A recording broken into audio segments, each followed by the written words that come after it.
Digimon Beatbreak finally got a new evolution this week, and I say finally, we're only 10 episodes in. I feel like everyone needs to calm down a little bit, but technically, actually, kinda, sorta, we got 2 evolutions this week, if you think about it.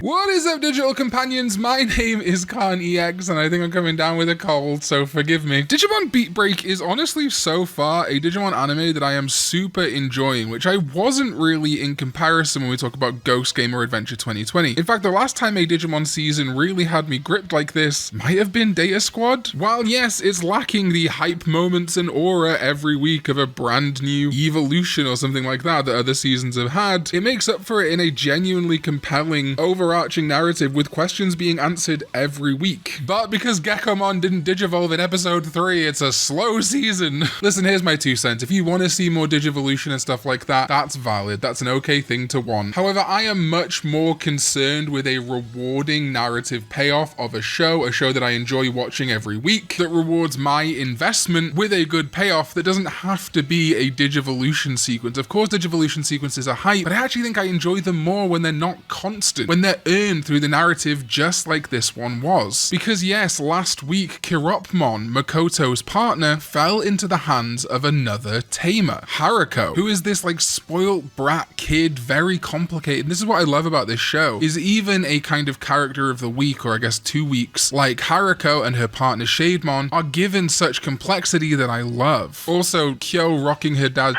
cinema. I'm not really going to be the type to break down every single episode here because I'm just enjoying it so much. I know my pal Corey, the Digino, is not breaking down every single episode, but is kind of doing batches. So if you want more of a look into the narrative of this show, episode reviews, etc., I would go check out my boy, the Digino. Thank you. Also, while you're here, we are coming towards 100,000 subscribers. We are less, as of time of recording, than 1,700 away. It's so close. If you could subscribe, it would be a Christmas miracle. Thank you. But yes, the big thing this week is that Kiropmon, through its bond with its partner Makoto, digivolved to Knight Kiropmon, and what an interesting design. Not one I saw coming for Kiropmon. I was expecting much more of a bat or vampire thing. It is a little funny, as Setsuna Draws pointed out on Blue Sky, that we recently made a Monodramon Bond of Redemption for our Tamers Bond video, which a lot of people missed. If you want to go check that out, the card is on screen right now. And wow, it looks so similar to Knight Kiropmon. Knight Kiropmon could very believably digivolve into this guy. Also saw a lot of people making Justimon comparisons, which yeah, makes sense given that was a Monodramon Bond for Knight Kiropmon, looking like a maybe Justimon pre-evolution. But honestly, if we're going to talk Toku, if I have to, the thing it most reminded me of actually was the Shadow Ranger. Anyway, as it is a brand new Digimon, it did get a Digimon Encyclopedia listing. Knight Kiropmon is a champion Beastman virus Digimon with the special moves Providence Scan, Shadow Arts, Giant Rang, which is such a funny name because it's meant to be like giant ring. It sends out a giant ring, as well as of course being a boomerang, but it also rang out. The sound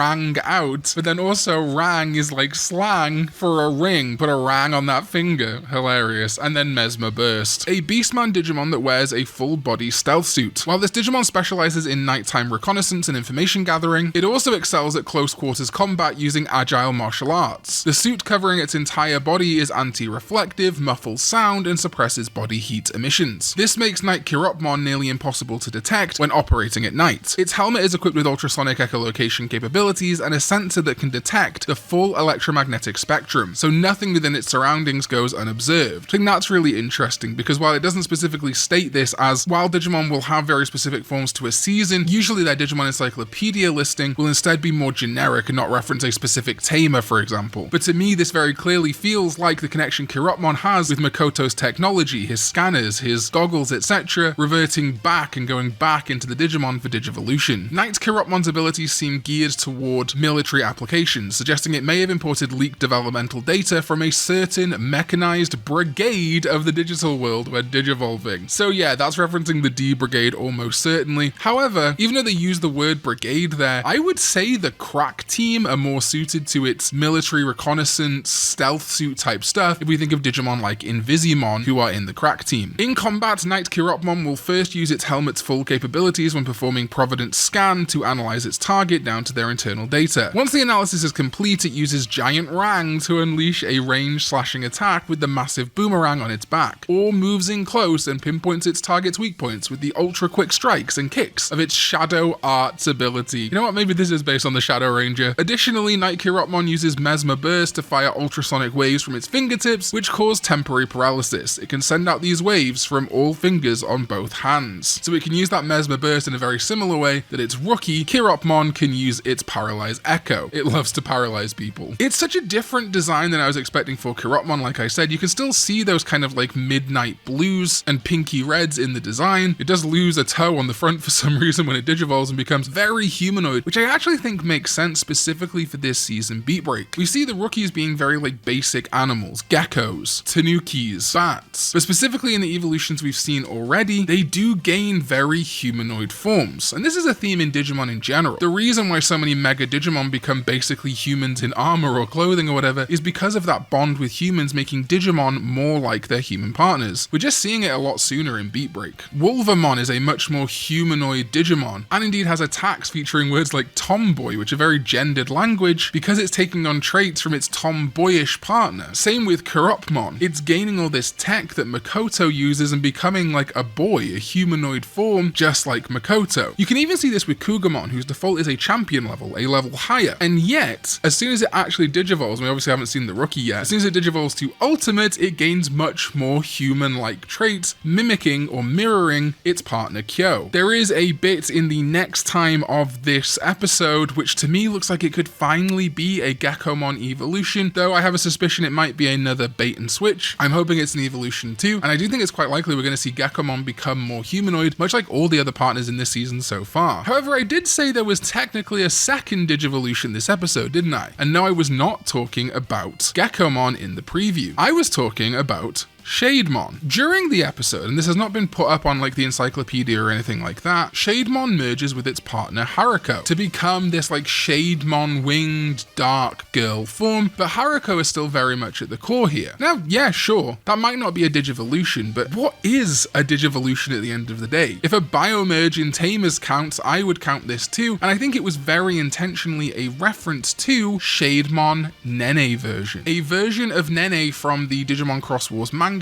who biomerged with her Shademon. We haven't actually seen this leave, I guess you can call this Xros Wars manga jail. However, Luminamon Nene version, the evolution of that Shademon Nene form, has been seen since, specifically in the TCG. And Luminamon Nene version even got a reference book listing, giving it a level, perfect or ultimate in English, the vaccine attribute, and a profile. Meaning that yes, Shademon Nene is also definitely a type of Digimon. And as a result, that to me means that Shademon Haruko version, I guess you could call it, also would 100% be a Digimon form, a biomerge of sorts, a Digicross between human and Digimon. And they're very clearly and obviously referencing Shademon Nene and Luminamon Nene with this form, but they didn't add it to the Digimon reference book quite yet. Haruko does seem an important character. She got to go away with her Digimon partner at the end of this episode. She has a history with Makoto, and they even kind of make up at the end of the episode. It genuinely wouldn't surprise me, given that she is partnered with a Shademon who is a reflection of her personality, the dark side of her shadow, literally. Many eyes looking out at everyone else in jealousy, trying to control people. Maybe once freed from her basically abusive father, her terrible father, reunited with her mother who loved her, maybe her Shademon will digivolve. Maybe we will see Haruko show up in a future episode with a Luminamon, and then her and Luminamon will do the same thing she did with Shademon, and this time we'll get a Luminamon Haruko version. Could be pretty cool. Will we see a Gekkomon evolution next week though? I don't know, but I don't think you have to worry about Gekkomon digivolving. It's a partner Digimon. They're going to give him at least one evolution. The rumors are that this season is 49 episodes long, which is about 20 episodes shorter than we've had the past couple of seasons be. I don't think that's a bad thing. Hopefully if they're telling a good story, they can get it all told in one 49 episode chunk, and I think that's great. But that still leaves us with 39 episodes for at least one evolution of Gekkomon, if not all the way through to Mega for all of these partners. I wouldn't worry too much. But that's it for now. Let me know what your thoughts are on Knight Chiropmon, the new evolution, and if you count Shademon Hariko version as a Digimon. I do. Shoutouts to my sovereigns, ZDK14, Chaotic Prophet, Jeremy Babineau, and Lupus Lichlord over on patreon.com/Karn EX. You can join them now at any tier for early access to my videos and other rewards. And thank you to my YouTube channel members here on YouTube. If you aren't able to support financially though, I totally understand it is a very hard time for everyone right now. So just liking, subscribing, and leaving a comment would mean the world to me. Thank you so much for watching, and I'll see you next time when we go digital.